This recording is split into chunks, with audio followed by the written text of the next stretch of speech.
ജന്മാദ്യസ്യേതോന്നയാദിതരതച്ചാർത്തേഷു വിജ്ഞസ്വരാട് തേനേ ബ്രഹ്മഹൃദായ ആദികവേ മുഖ്യന്തേത്സൂര്യ തേജോ വാരിമൃതാം യഥാ വിനിമയോ യത്ര ത്രിസർഗോമുഷ ധാംനാസേന സദാ നിരസ്തപോഹകം സത്യം പരം ധീമഹി. നമസ്കാരം. സനാതന ധർമ്മസംഹിതകളിലെ വിജ്ഞാനശകലങ്ങൾ പങ്കുവയ്ക്കാനുള്ള ചാനലായ നാദശ്രീയിലേക്ക് എല്ലാവർക്കും സ്വാഗതം. പേരെ ചാനൽ സബ്സ്ക്രൈബ് ചെയ്യാനും ലൈക്ക് ചെയ്യാനും ഓർമ്മപ്പെടുത്തിക്കൊള്ളുന്നു. സബ്സ്ക്രൈബ് ചെയ്തവർക്കും ലൈക്ക് ചെയ്തവർക്കും നന്ദി രേഖപ്പെടുത്തുന്നു. ശ്രീമദ് ഭാഗവതത്തിൽ 3-ാമത്തെ സ്കന്ധത്തിൽ 3-ാമത്തെ അധ്യായം 15 ശ്ലോകം വരെയാണ് നമ്മൾ പറഞ്ഞു വെച്ചത്. ഉദ്ധവൻ ശ്രീകൃഷ്ണ ലീലകൾ അനുസ്മരിക്കുന്നതാണ് സന്ദർഭം. 15-ാമത്തെ ശ്ലോകത്തിൽ യദുവംശത്തിൻ്റെ നാശത്തെക്കുറിച്ച് പറഞ്ഞു. യദുകുലനാശം ശ്രീമദ് ഭാഗവതത്തിൽ ഏകാദശ സ്കന്ധത്തിൽ ആദ്യത്തെ അധ്യായം യദുകുലനാശ കാരണമാണ്. ഈ യദുകുലനാശത്തിൻ്റെ കാരണം ബ്രാഹ്മണശാപമാണെന്ന് പറഞ്ഞിട്ട് യദുകുലനാശം പറയണത് എപ്പോഴാണ് അറിയോ? ഈ 30 അധ്യായങ്ങൾക്ക് ശേഷം പരസ്പരം കലഹിച്ച് മദ്യം കഴിച്ച് ഏരകപ്പുല്ലോണ്ട് എറിഞ്ഞ് വേടൻ ഒരസ്ത്രം ഭഗവാന്റെ കാലിലേക്ക് അയച്ചു, ഭഗവാൻ ശരീരം വിട്ടു എന്നൊക്കെ പറയുന്നത് ഈ 30 അധ്യായത്തിന് ശേഷമാണ്. അപ്പോൾ ഈ കാരണം മാത്രം എന്തിനാ ആദ്യം പറഞ്ഞു വെച്ചത്? ഇത്ര അധ്യായങ്ങൾക്ക് മുമ്പേ ശരിക്കും അതും കൂടി ഈ യദുകുലനാശത്തിൻ്റെ ഒപ്പമല്ലേ വേണ്ടത് എന്നൊരു സംശയം തോന്നാം. അതിന് ഉത്തരം, ഏകാദശ സ്കന്ധത്തിലത്തെ വിഷയം മുക്തി, അത് സത്സംഗം കൊണ്ടേ ഉണ്ടാവുള്ളൂ. അപ്പോൾ ഈ ലോകത്തിൽ എന്തൊക്കെ ഉണ്ടായിട്ടുണ്ടോ അതൊക്കെ നശിക്കും. എന്തുണ്ടെങ്കിലും നശിക്കും. പേരാവട്ടെ, പദവിയാവട്ടെ, ധനമാവട്ടെ, ഈ ശരീരം തന്നെ നശിക്കണതല്ലേ. അപ്പോൾ എല്ലാം ഉണ്ടായതൊക്കെ നശിക്കും. സ്ഥിരമായിട്ടൊന്നുമില്ല എന്ന് ആദ്യം നമ്മളെ ബോധ്യപ്പെടുത്തിയിട്ട് വേണം. നശിക്കാത്തതായിട്ട് എന്തുണ്ട്? നശിക്കാത്തതായിട്ട് എന്തെങ്കിലും ഉണ്ടോ? ഉണ്ട്. അത് ആത്മാവും ഈശ്വരനും മാത്രമാണ് എന്ന് അതിലേക്ക് എത്തുക എങ്ങനെയാണ്? അതിലേക്ക് എത്താൻ ഒറ്റ വഴിയുള്ളൂ. സത്സംഗം, തത്വചിന്ത, മനസ്സിനെ ചിന്തിക്കുക, നേരെയാക്കുക. വേറൊരു ഷോർട്ട് കട്ടും അതിനില്ല, മറുമരുന്നുമില്ല. അപ്പോൾ ആ സത്സംഗമാണ് ഏകാദശത്തിൽ മുഴുവൻ പറയണത്. അപ്പോൾ ആ സത്സംഗത്തിൻ്റെ ആവശ്യം എന്താണ്? ഒന്ന് ഉദ്ധവോപദേശമാണ്, പിന്നെ ഒന്ന് നിമി നവയോഗി സംവാദത്തിൽ കൂടെ ആകുലധർമ്മമാണ്. 4 അധ്യായം. അപ്പം ഇത്രയും അധ്യായങ്ങളുടെ പ്രസക്തി എന്താണ് എന്നാണ് യദുകുലനാശം എന്ന ചെറിയൊരു അധ്യായം കൊണ്ട് കാണിക്കുന്നത്. എന്തിനു പറഞ്ഞു ഇത്രയും വലിയ വിഷയങ്ങൾ? നശിക്കാത്തതായിട്ടുള്ളതിനെ കണ്ടെത്താൻ വേണ്ടിയിട്ട്. അപ്പോൾ എല്ലാതും നശിക്കുന്നതാണോ? അതേ, ഭഗവാന്റെ ദ്വാരകയാട്ടക്കം നശിക്കും എന്ന് പറഞ്ഞാൽ പിന്നെ പറയാണ്ടോ? അതാണ് ഇവിടെ 15-ാമത്തെ ശ്ലോകം. മിഥോ യഥേഷാം ഭവിതാ വിവാദോ മദ താമ്രവിലോചനാനാം. മദ്യം കഴിച്ച് പരസ്പരം കലഹിച്ച് യാദവംശം നശിച്ചു. നേഷാം വധോപായ യാനതോന്യോ മയുദ്ധതന്തർദതേ സ്വയം സ്മാ. വംശത്തെ ആദ്യം ഇല്ലാണ്ടാക്കിയിട്ട് പിന്നെ താനും ഈ ലോകത്ത് നിന്ന് എന്നേക്കുമായിട്ട് പോയി. അപ്പോൾ ഈ കലഹം, ഉണ്ടാവൽ, നാശം ഇതൊക്കെ ലോകത്തിൻ്റെ ഓരോരോ പ്രകൃതമാണ്. നമ്മളിപ്പോൾ ഒരാൾ കൂട്ടിയാലൊന്നും അത് മാറ്റാൻ പറ്റില്ല. ഒന്നും തന്നെ ശാശ്വതമല്ല. എല്ലാം ഉണ്ടായപ്പോൾ തന്നെ അതിൻ്റെ നാശത്തിൻ്റെ തീയതിയും ഭഗവാൻ കുറിച്ചിട്ടിട്ടുണ്ട് എന്നാണ്. ഏവം സഞ്ചിന്യ ഭഗവാൻ സ്വരാജ്യേ സ്ഥാപ്യ ധർമ്മജം നന്ദയാമാസ സുഹൃത സാധൂനാം പത്മദർശയൻ. ഏവം ഇപ്രകാരം സഞ്ചിന്യ ആലോചിച്ചിട്ട്, നേരെയുള്ള അർത്ഥമാണ്, തിരിഞ്ഞു വളഞ്ഞ അർത്ഥങ്ങളൊന്നുമില്ല. സ്വരാജ്യത്തിൽ ധർമ്മപുത്രരെ ധർമ്മജം, ധർമ്മൻ്റെ പുത്രനായിട്ട് ജനിച്ച ധർമ്മൻ, ധർമ്മദേവൻ യമൻ, യമപുത്രനാണ് ധർമ്മപുത്രൻ. ധർമ്മജം ധർമ്മപുത്രരെ സ്ഥാപ്യ ഉറപ്പിച്ചിട്ട് ഏവം സഞ്ചിന്യ ഭഗവാൻ സ്വരാജ്യേ സ്ഥാപ്യ ധർമ്മജം സ്വരാജ്യേ സ്ഥാപ്യ. ധർമ്മജനെ സ്വന്തം രാജ്യത്തിൽ രാജാവായി ഉറപ്പിച്ചിട്ട്, അവരോധിച്ചിട്ട്, നിശ്ചയിച്ചിട്ട്, വർമ്മ സജ്ജനങ്ങളുടെ മാർഗത്തെ ദർശയൻ കാട്ടിക്കൊടുക്കുന്നവനായ ഭഗവാൻ എന്തു ചെയ്തു? ശ്രീകൃഷ്ണൻ സുഹൃദ നന്ദയാമാസ, സുഹൃത്തുക്കളെ സന്തോഷിപ്പിച്ചു. ഭഗവാനൊരു പ്രത്യേകത ഉള്ളത് എന്താ വെച്ചാൽ, താൻ പറയുന്ന കാര്യങ്ങൾ അതേപടി അനുഷ്ഠിച്ച് കാണിച്ചു കൊടുക്കുന്ന ഒരാളാണ്. പ്രയോഗത്തിൽ അനുഷ്ഠിക്കാത്ത ഒരാളല്ല ഭഗവാൻ. എന്തൊക്കെ താൻ പറഞ്ഞിട്ടുണ്ടോ ധർമ്മശാസ്ത്രത്തിൽ, അത് അതേപടി അനുഷ്ഠിച്ചിട്ടുള്ള ഒരാളാണ് ഭഗവാൻ. അതാണ് ഭഗവാന്റെ മറ്റ് ആൾക്കാരിൽ നിന്നും വക്താക്കളിൽ നിന്നുമുള്ള പ്രത്യേകത. ഉത്തരായാം ധൃത പൂരോർവംശസ്വാത് അഭിമന്യുന സവേദ്രോണ്യത്രതം ചിന്ന പുനർ ഭഗവതാ ധൃത. അഭിമന്യുവാൽ ഉത്തരായാം, ഉത്തരയിൽ പൂരുവംശം ധൃത ഉറപ്പിക്കപ്പെട്ടു. പൂരുവംശത്തിൽ നിന്ന് ആ ഒരു റൂട്ട് ഉണ്ടാക്കി അങ്ങനെ ഉണ്ടായതാണ് കൗരവരും അതെ പാണ്ഡവരും അതെ. രണ്ടും പിന്നെ കുരുവംശം. ആ കുരുവംശത്തിൻ്റെ 2 ശാഖകളാണ് പാണ്ഡവരും കൗരവരും. ഒക്കെ റൂട്ട് കുരു എന്നാണ് പറയുക. അതിൻ്റെ ഈ മോള് പൂരുവംശത്തിൽ നിന്നുണ്ടായി. ആ വംശം നശിക്കേണ്ടതാണ് ശരിക്കല്ലേ, കാരണം കൗരവർ മുഴുവൻ മരിച്ചു. പാണ്ഡവന്മാരുടെ സന്തതികൾ ആരും ബാക്കിയില്ല. 5 കുട്ടികൾ ബാക്കിയുണ്ടായിരുന്നു, അവരെ കൊന്നു അശ്വത്ഥാമാവ്. പിന്നെ ആരാ ബാക്കിയുള്ളത്? പരീക്ഷിത്ത് മാത്രമേ ബാക്കിയുണ്ടായുള്ളൂ. ഉത്തരയുടെ ഗർഭത്തിൽ ആ ദ്രൗണ്യസ്ത്രതം ചിഹ്ന ദ്രോണി അശ്വത്ഥാമാവ്, ദ്രോണരുടെ പുത്രൻ അശ്വത്ഥാമാവ് നശിപ്പിക്കാൻ പുറപ്പെട്ടതായിരുന്നു. ആ നാശം അന്ന് സംഭവിച്ചുവെങ്കിൽ പിന്നെ ഈ വംശത്തിൽ ഒന്നും തന്നെ ലോകത്തിൽ ബാക്കി നിൽക്കില്ല. പക്ഷെ ഭഗവാൻ അവിടെ ഇടപെട്ടു.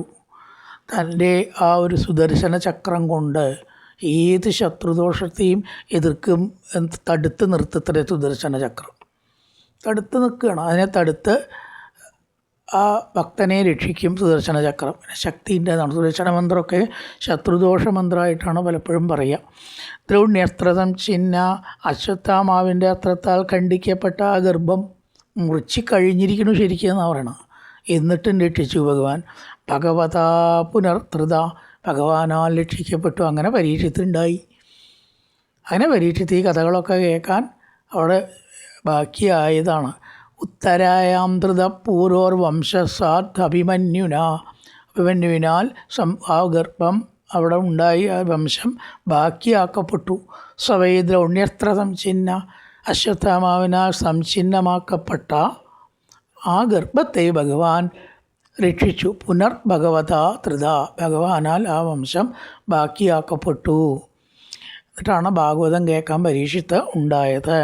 അയാചയത് ധർമ്മസുത അശ്വമേധേർത്രിവിർ വിഭു സോഭിഷ്മാമനുജൈരക്ഷൻ രേമേ കൃഷ്ണമനുവ്രത. ത്രിഭി അശ്വമേധൈഹി, 3 അശ്വമേധങ്ങൾ കൊണ്ട് ധർമ്മസുതം, ധർമ്മപുത്രരെ അയാചയത് യജിപ്പിച്ചു. ചെയ്തത് ശരിക്കും ആരാ ചോദിച്ചാൽ ഭഗവാനാണ്. ആരിൽ കൂടെ? ധർമ്മപുത്രരിൽ കൂടെ ചെയ്യിച്ചു. ഭഗവാൻ മുൻകൈ എടുത്ത് അത് നേരെ വാതിരിക്കുമോ? അപ്പോൾ ഭഗവാൻ ധർമ്മപുത്രരെ കൊണ്ട് ചെയ്യിച്ചു എന്നാണ്, യജിപ്പിച്ചു.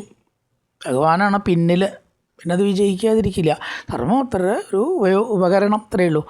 കൃഷ്ണം അനുവ്രത, കൃഷ്ണനെ അനുസരിക്കുന്ന അഭി അവനും, കൃഷ്ണഭക്തനായ ധർമ്മപുത്രര് അനുജന്മാരോടുകൂടി ക്ഷ്മാം, ഭൂമിയെ രക്ഷിക്കുന്നവരായിട്ട് ഭവിച്ചു. രമിച്ചു. അയാചയത് ധർമ്മസുതം ധർമ്മപുത്രർ അശ്വമേധേ ത്രിബിർ അശ്വമേധേർ, 3 അശ്വമേധങ്ങളെ കൊണ്ട് യജിപ്പിച്ചു ഭഗവാൻ. സോഭിക്ഷ്മാം അനുജയ്, അതാണ് അയാചയത്, യജിപ്പിച്ചു. ധർമ്മസുതാൻ അതിനെ കൊണ്ട് യജിപ്പിച്ചു. യാഗങ്ങളുടെ ക്രിയയാണ് യജിപ്പിക്കുക. യാഗം നൗണാണ്, അത് ചെയ്യുക എന്നുള്ളതിനാണ് അയാചയത് എന്ന് പറയുക. യജിപ്പിച്ചു. സ്വഭിക്ഷ്മാമനുജൈ രക്ഷൻ രേമേ കൃഷ്ണമനുവ്രത, കൃഷ്ണൻ്റെ പരിപൂർണ രക്ഷയിൽ നന്നായിട്ട് അനുജന്മാരോടുകൂടി സുഖമായിട്ട് രാജ്യം ഭരിക്കുകയും ചെയ്തു. കൃഷ്ണൻ്റെ തിരോധാനത്തിന് ശേഷമുള്ള സംഭവങ്ങളെയാണ് പറയണത്. ഇതിന് ശേഷമുള്ള കാര്യം, അതിന് ശേഷം കുറച്ച് കാര്യങ്ങളുണ്ടായിട്ടുണ്ട്. ഭഗവാനഭി വിശ്വാത്മാ ലോകവേദ പദാനുഗ കാമാന്തിഷേ വേദാർവത്യാം അസക്ത സാഖ്യമാസ്ഥിത. ഭഗവാന്റെ തിരോധാനം കൂടി പറഞ്ഞു പോവുകയാണ്.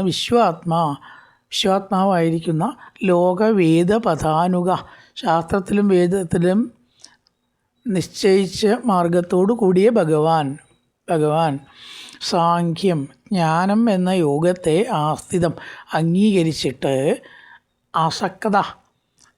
ആസക്തിഹീനനായിട്ട് യാതൊന്നിലും ആസക്തിയില്ലാതെ ദ്വാരകയിൽ കാമാൻ വിഷയങ്ങളെ സേവിച്ചു. ഒന്നും വിട്ടു നിന്നൊന്നുമില്ല, പക്ഷെ യാതൊന്നിലും ആസക്തിയില്ല.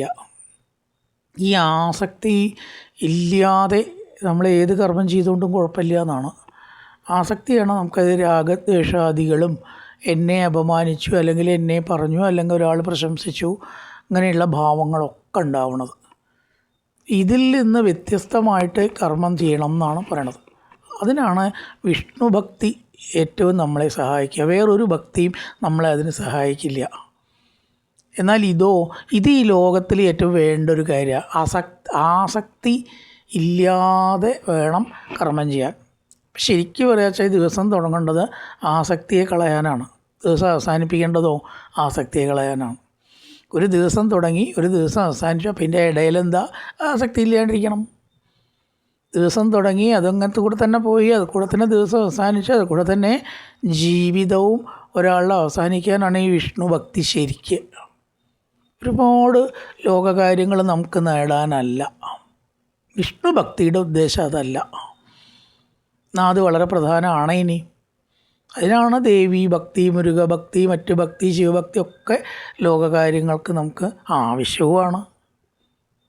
ആവശ്യമില്ല എന്ന് പറഞ്ഞില്ല. രണ്ടിൻ്റെയും ഉദ്ദേശം വേറെയാണ്. നല്ല ഒരു മനസ്സ്, അതായത് ഈ ലോകകാര്യങ്ങളിൽ നിന്ന് വല്ലാതെ ഇഴുകിച്ചേരാത്ത ഒരു മനസ്സില്ലാത്തവർക്ക് ജീവിതം കൊണ്ട് നടത്താൻ പ്രയാസമാണ്. ഇഴുകിച്ചേർന്ന പ്രയാസമാണ്. അതിനാണ് വിഷ്ണു ഭക്തിയിൽ തുടങ്ങി വിഷ്ണു ഭക്തിയിൽ അവസാനിക്കണം എന്ന് പറയണത്. മറ്റതൊക്കെ അതിൻ്റെ ഇടയിൽ ആവശ്യമല്ല എന്ന് പറഞ്ഞില്ല. ദേവീ ഭക്തി ബാക്കിയൊക്കെ ആവാം. ലോകകാര്യങ്ങൾ നടക്കണ്ടേ, ലോകകാര്യങ്ങൾ ഉണ്ടായിട്ടല്ലേ മറ്റു കാര്യങ്ങളുള്ളൂ. അവ രണ്ടിനും തുല്യ പ്രാധാന്യമാണ് കൊടുത്തിരിക്കുന്നത് എന്നർത്ഥം. എന്തായാലും അനാസക്തി എന്ന് പറയുന്നത് വളരെ നമുക്ക് ആവശ്യമാണ്. ഗീതയിലും ഭാഗവതയിലൊക്കെ ലക്ഷ്യമിടുന്നത് അനാസക്തിയാണ്, ആസക്തിയല്ല.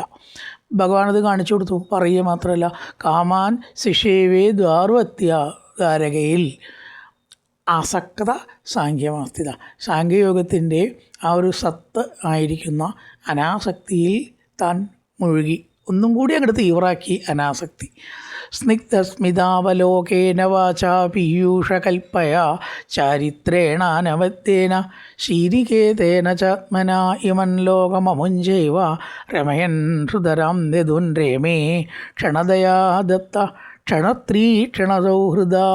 സ്നിഗ്ധം സ്നേഹമുള്ളതും, സ്മിതം മന്ദഹാസം സ്നേഹമുള്ള മന്ദഹാസത്തോടു കൂടിയും നവലോകം നോട്ടത്തോടു കൂടിയും അമൃതതുല്യമായ വാക്കാണത്രേ പീയൂഷകൽപ്പയ വാക്കോടുകൂടിയും അനവദ്യേന ദോഷമില്ലാത്ത ചാരിത്രേണ നടപടി കൊണ്ട് ശ്രീനികേതന ഭഗവാൻ, ശ്രീനികേതനം ഭഗവാൻ, ഇമം ലോകം ഈ ലോകത്തെയും അമുഞ്ച, ഇവിടെ അമുഞ്ച എന്നുള്ള സാന്ദർഭിയാണ് അർത്ഥം, പരലോകത്തെയും.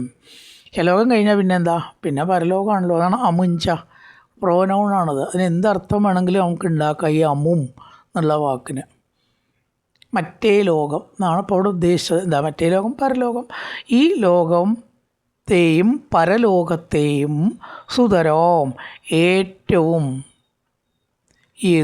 യദുക്കളെ രമിപ്പിക്കുന്നവനായിട്ട് ക്ഷണദത്തയ രാത്രിയാൽ ദത്തക്ഷണ സൗഹൃദ ദാനം ചെയ്യപ്പെട്ട സ്ത്രീകളുടെ ഉത്സവത്തിൽ രമിച്ചു. തനിക്ക് കൊടുത്ത സ്ത്രീകൾ 16,100 എന്നാണല്ലോ, +8 ഉണ്ട്. ആ 16,000 കൊടുക്കപ്പെട്ടാന്ന് പറഞ്ഞു. 16,000 സ്ത്രീകളെ ഭഗവാൻ എടുക്കുകയാണ് ചെയ്തത്, ആരും കൊടുത്തിട്ടൊന്നുമല്ല. ബാക്കി 8 ആളെ ഓരോ രീതിയിലാണ് വിവാഹം കഴിച്ചത്. ഓരോരുത്തരും ഓരോ രീതിയാണ്.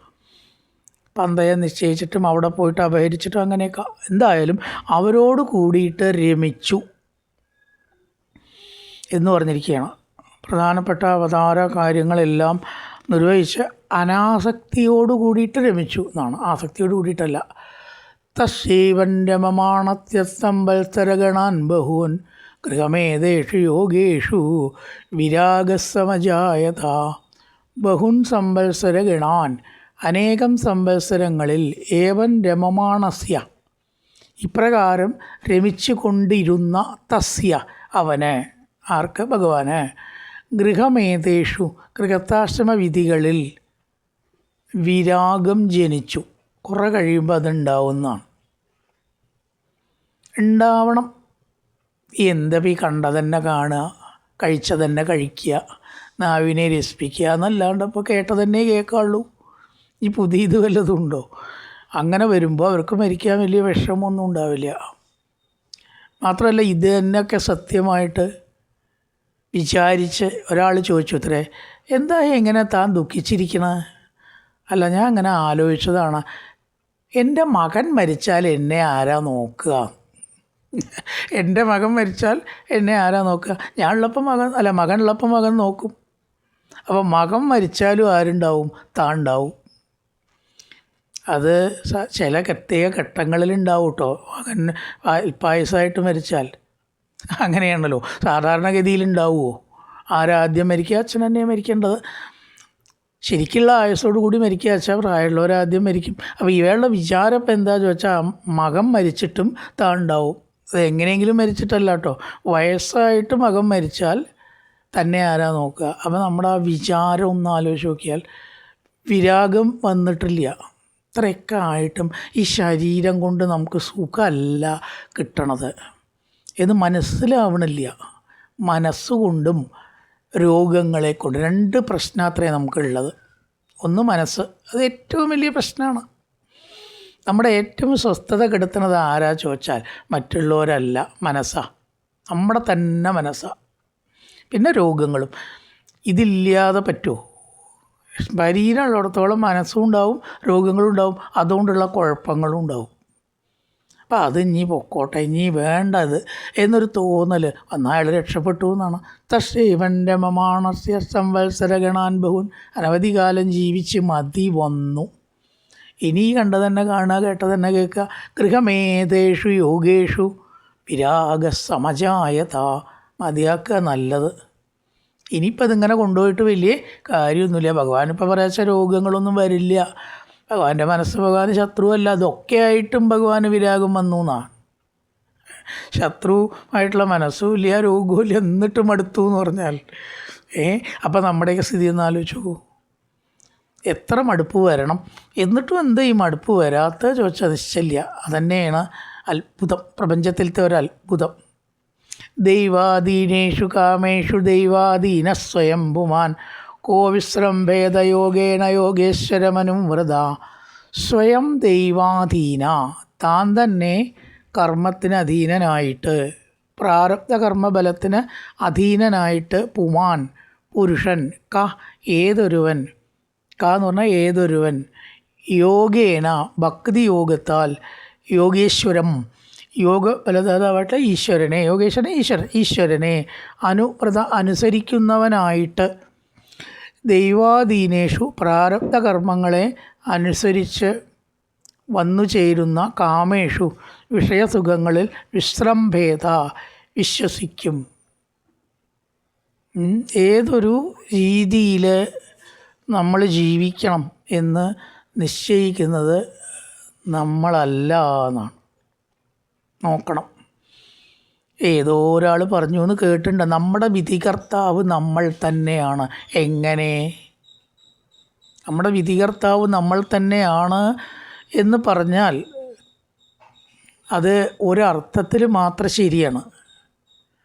നമ്മുടെ മനസ്സമാധാനം ഉണ്ടാക്കുന്നത് നമ്മളാണ് എന്നാണ് പറഞ്ഞത്.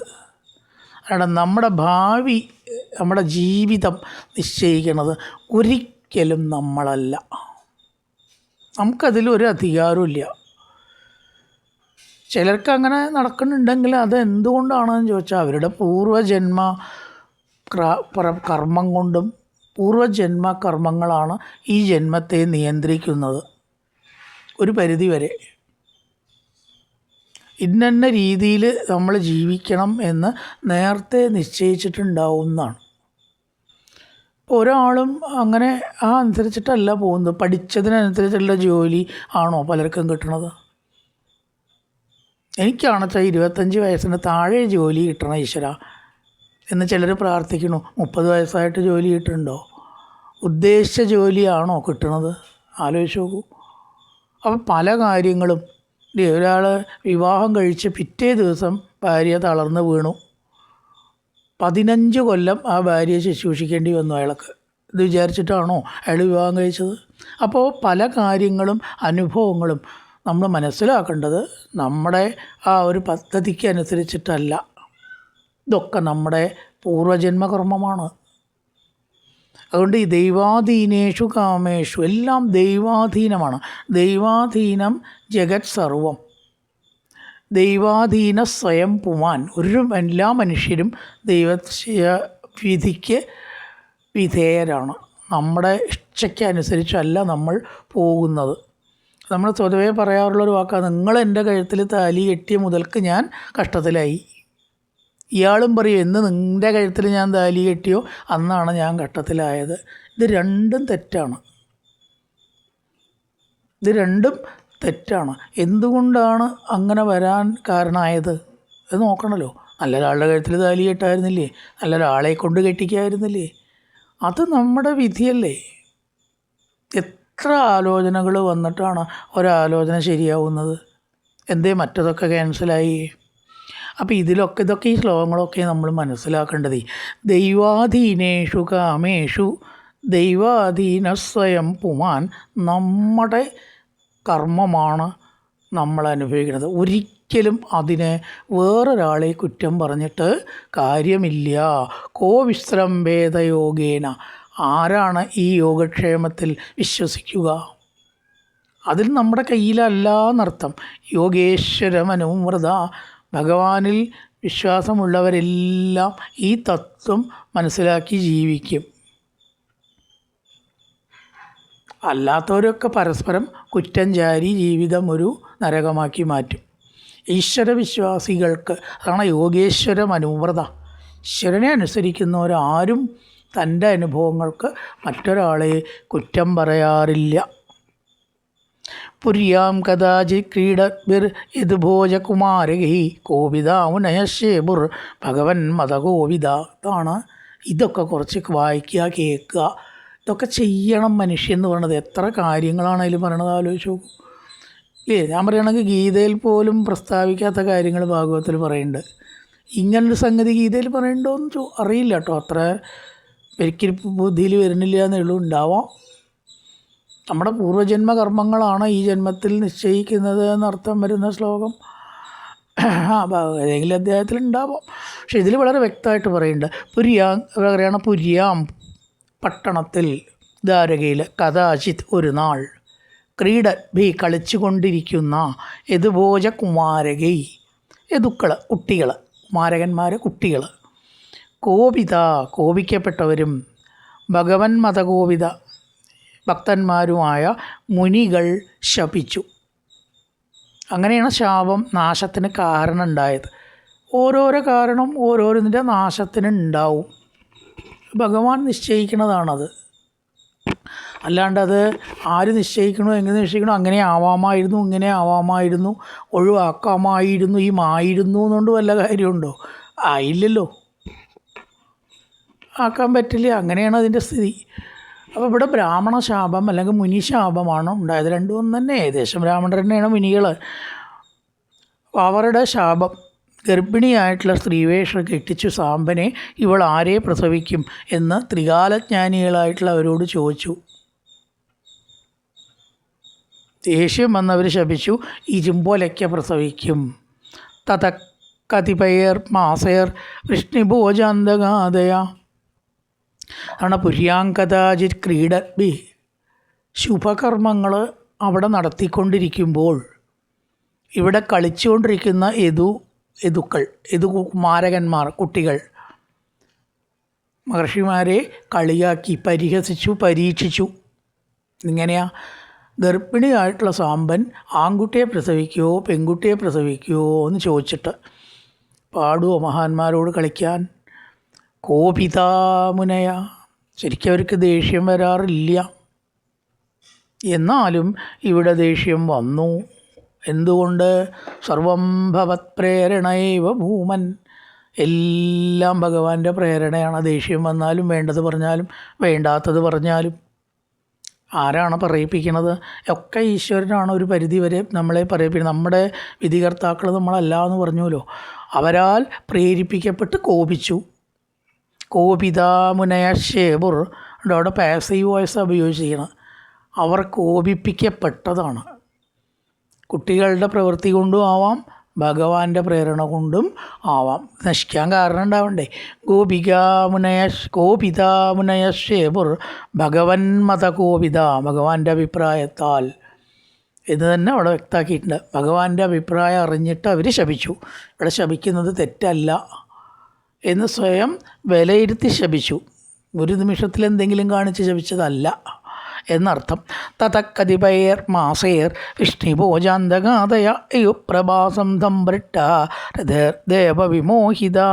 തത അനന്തരം കതിപയർ മാസേർ, കുറച്ച് മാസങ്ങൾക്ക് ശേഷം, ദേവവിമോഹിത, ദേവത്താൽ പ്രേരിപ്പിക്കപ്പെട്ട്, ദേവന്മാരാൽ പ്രേരിപ്പിക്കപ്പെട്ട്, വൃഷ്ണിഭോജ അന്ധകാതയ, ദ്വാരകയിലുള്ളവർ ഇവരൊക്കെയാണ് വൃഷ്ണികൾ, ഭോജന്മാർ, അന്ധകന്മാർ, ഇവരൊക്കെയാണ്. അന്ധകനല്ല കേട്ടോ, അന്ധകൻ വേറെ, അന്ധകൻ വേറെ. സംഭൃഷ്ടാഹ, ഏറ്റവും സന്തോഷയുക്തന്മാരായിട്ട് തേരിലിരുന്ന് പ്രഭാസ തീർത്ഥത്തിലേക്ക് പോയി. എന്തിനാ പോയത്? ഭഗവാൻ പറയുണ്ടായി, ഇനി ഇവിടെ നമ്മളാരും നിൽക്കരുത്, സമുദ്രത്തിലേക്ക് ദ്വാരക മുങ്ങാൻ പോവുകയാണ്. അതുകൊണ്ട് എല്ലാവരും പ്രഭാസ തീർത്ഥത്തിലേക്ക് പോവുക. നാശം സമാഗതമായ സമയത്തിങ്കൽ തീർത്ഥസ്നാനം, പുണ്യസ്ഥല ദർശനം എന്നിവ ആവശ്യമാണ്.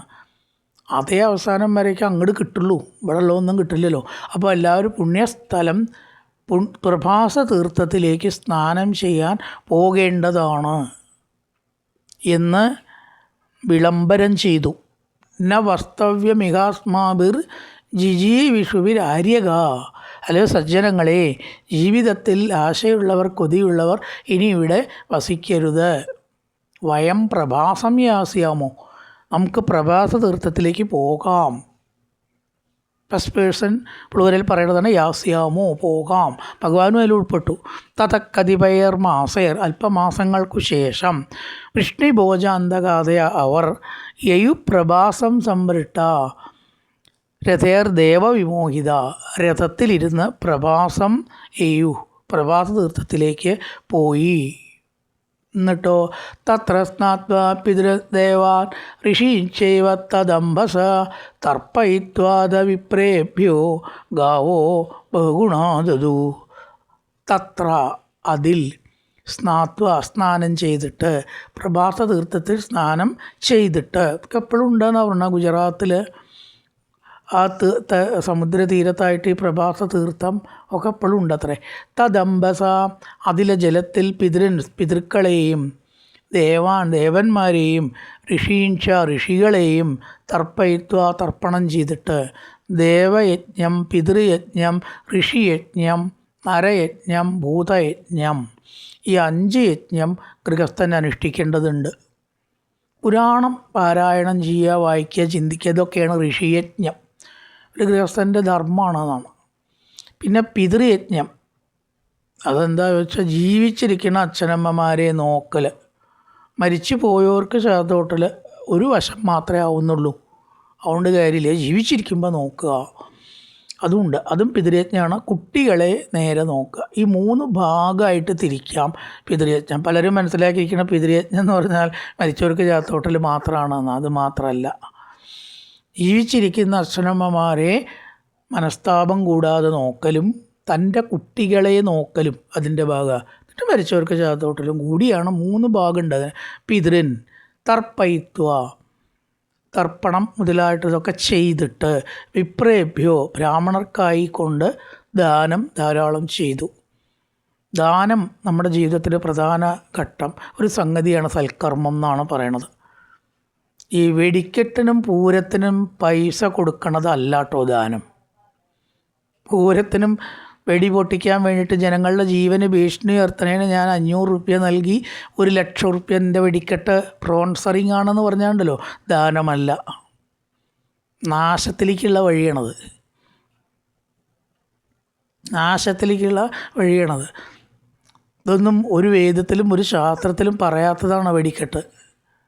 അത് കൊടുക്കരുത്, ഒത്തു പൈസയും കൊടുക്കരുത്, ആനയ്ക്കും കൊടുക്കരുത്. ആനയ്ക്ക് കൊടുക്കാം, പക്ഷെ ആനയെ ഉപദ്രവിക്കുന്നവർക്ക് കൊടുക്കരുത് എന്നാണ് പറയേണ്ടത്. ആനയ്ക്ക് എന്ത് കൊടുത്താലും നല്ലതാണ്, ദാനമല്ല. ആ പൈസ നിങ്ങൾ ആർക്ക് കൊടുക്കണം? സജ്ജനങ്ങൾക്ക്. ഇവിടെ ബ്രാഹ്മണരെന്ന് പറഞ്ഞാൽ വംശമല്ല, സജ്ജനങ്ങൾക്കും കാശ് കയ്യിലില്ലാത്തവർക്കും കൊടുക്കുക. ഇത് വളരെ പ്രസക്തമാണ്. ലക്ഷക്കണക്കിനും കോടിക്കണക്കിനും ഉറുപ്പിക കൊടുത്ത് വെടിക്കെട്ടുണ്ടെങ്കിലേ തൃശ്ശൂർ പൂരമുള്ളൂ, തൃശ്ശൂർ പൂരമുണ്ടെങ്കിലേ കേരളമുള്ളൂ, കേരളം ഉണ്ടെങ്കിലേ ഭാരതമുള്ളൂ, ഭാരതം ഉണ്ടെങ്കിലേ ഭാരതീയ സംസ്കാരമുള്ളൂ. ഇതൊക്കെ എവിടെ പറഞ്ഞതാ? ഗൗളി ഉത്തരം താങ്ങിയിട്ടേ അതുണ്ടെങ്കിലേ എല്ലാം ഉള്ളൂ എന്ന് പറയണ പോലെ കേരളം ഉണ്ടെങ്കിലേ ഭാരതമുള്ളൂ ഒക്കെ വെറുതെ പറയുക. ഈ തൃശ്ശൂർ പൂരത്തിന് ലക്ഷക്കണക്കിനും കോടിക്കണക്കിനും ആനയ്ക്കും വെടിക്കെട്ടിനും ചിലവാക്കണ പൈസ വല്ല ആസ്പത്രിക്കോ ആതുര സേവനത്തിനോ വീടില്ലാത്തവർക്ക് വീടുണ്ടാക്കാനോ അല്ലേ കൊടുക്കേണ്ടത്? ഏത് വേദത്തിലും ശാസ്ത്രത്തിലും പറഞ്ഞിട്ടുണ്ട്. തിരുവമ്പാടിക്കും ദേവസ്വത്തിനും ആർമേക്കാവ് ദേവസ്വത്തിൻ്റെ ദേവിക്ക് എന്ത് ശക്തിയാണ് ഈ വെടി പൊട്ടിച്ചിട്ട് കൂടുന്നത്? എന്ത് ശക്തിയാണ് കൂടുന്നത്? എന്ത് ധർമ്മമാണ് ഇതുകൊണ്ടുണ്ടാവുന്നത്? എന്തൊരു കീർത്തി ലഭിച്ചത് ഇതുകൊണ്ടു എന്ന് ചോദിച്ച പോലെ തെറ്റ്. അതൊന്നും ദാനമല്ല. ബഹുഗുണ ഇവിടെ പറയണു, അധികം ഗുണമുള്ള പശുക്കളെയും ധനം എന്താ കയ്യിലുള്ള വെച്ചാൽ വിശപ്പ് മാറ്റാൻ ബുദ്ധിമുട്ടണവർക്കും കൊടുക്കണം. അല്ലാത്തതൊന്നും ദാനമല്ല. അതായത് ചിലർക്കൊരു ധാരണയുള്ളത് എന്തെങ്കിലുമൊക്കെ ആർക്കെങ്കിലുമൊക്കെ കൊടുത്താൽ ദാനമാവും. അങ്ങനെ ആവില്ല. ഗീതയിൽ വളരെയധികം ദാനത്തിനെ പറ്റിയിട്ട് പറഞ്ഞിട്ടുണ്ട്. എങ്ങനത്തെ ദാനമാണോ സാത്വികം, എങ്ങനത്തെ ദാനമാണ് രാജസം, എങ്ങനത്തെ ദാനമാണ് താമസം. അർഹതയുള്ള ആളുകൾക്ക് അർഹതയുള്ള സ്ഥലത്ത് മന്ത്രതന്ത്രാദികളോടും വിധികളോടും കൂടി കൊടുക്കുന്നതാണ് യഥാർത്ഥത്തിൽ സാത്വികമായിട്ടുള്ള ദാനം. അർഹതപ്പെടാത്തവർക്ക് കൊടുത്താൽ കൊടുത്തവർക്കും ദോഷമാണ്, വാങ്ങിയവർക്കും ദോഷമാണ്. അപ്പോൾ ദാനമാവണമെങ്കിൽ, അതിൻ്റെ ഗുണം ഉണ്ടാവണമെങ്കിൽ അത് ദാരിദ്ര്യം അനുഭവിക്കുന്നവർക്ക് കൊടുക്കണം, ബ്രാഹ്മണർക്ക് കൊടുക്കണം, വിധിപ്രകാരം മന്ത്രത്തോടു കൂടി കൊടുക്കണം, തിരിച്ചൊന്നും പ്രതീക്ഷിക്കാതെ കൊടുക്കണം എന്നാണ്. പശുദാനത്തെക്കുറിച്ച് ശ്രീമദ് ഭാഗവതത്തിൽ നൃഗമോക്ഷം കഥയിലും പറയുന്നുണ്ട്. എന്തായാലും എന്തൊക്കെ കൊടുത്തു എന്നൊരു 1-2 ശ്ലോകത്തിൽ പറഞ്ഞ് ആ അധ്യായം അവസാനിപ്പിക്കുകയാണ്. ഹിരണ്യൻ രജതൻ ശയ്യാം വാസാംസ്യജിനകമ്പളാൻ യാനൻ രഥാനിബംഗന്യ ധരാം വൃത്തികരീമപി അന്നഞ്ചോരുരസം തേഭ്യോ ദത്വാ ഭഗവതർപ്പണം ഗോവിപ്രാർത്ഥ സവശൂര പ്രണയമുർവിമൂർധബി. എന്തെല്ലാം കൊടുക്കാം, എന്ത് വേണമെങ്കിലും കൊടുക്കാം എന്ന് നമുക്കിതിന്ന് മനസ്സിലാക്കാം. ഇന്ന സാധനങ്ങളെ കൊടുക്കാവൂ എന്നില്ല അത്രേ. അത് കൊടുക്കാൻ പാടോ, ഇത് കൊടുക്കാൻ പാടോ, അങ്ങനെ കൊടുക്കണ്ടേ, അങ്ങനെയില്ല. ഇവിടെ പറഞ്ഞു ഹിരണ്യം, സ്വർണം. പണ്ട് ഏറ്റവും പ്രധാനപ്പെട്ടൊരു സംഗതി സ്വർണ്ണമാണ്. അങ്ങനെ കറൻസി ഇല്ല, നോട്ടും കെട്ടോ നാണയങ്ങളും ഇല്ലാത്തൊരു കാലം ഉണ്ടായിരുന്നു. ഹിരണ്യം, രജതം, വെള്ളി. ശയ്യാം, കിടക്കാനുള്ള ഉപകരണങ്ങളും കൊടുക്കാം. അതായത് എന്ത് മനുഷ്യന് ആവശ്യമുണ്ടോ അതൊക്കെ കൊടുക്കാം. മനുഷ്യന് ആവശ്യമുള്ള എന്തും ദാനമായിട്ട് കൊടുക്കാം. ആ കിട്ടിയ ആൾക്ക് അതുകൊണ്ട് ഗുണം ഉണ്ടാവണം.